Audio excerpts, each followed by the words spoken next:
Ronge kugwa Liliel FC makiri umuhungu wanyu mu pilote wa hari navuga bino birori mwarabiteguye cyane niki muvuga navuga kwivyerekeye zino nkino zo kugendesha imiduga umwana wa Nyakina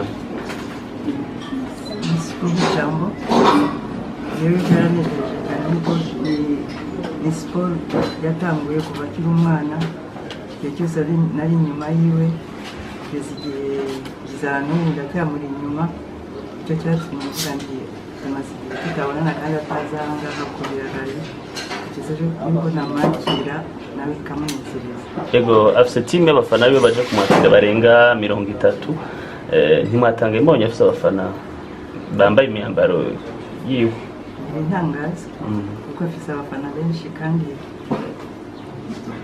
donc afite abantu benshi abafana benshi baramuzi kandi nawe mu bintu ziwe aranezereza public.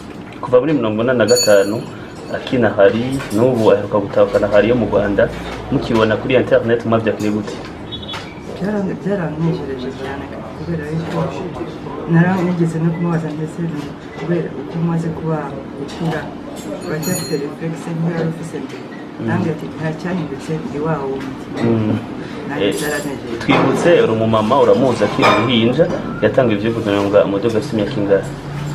Afite imyaka 5. turabashimiye cyane.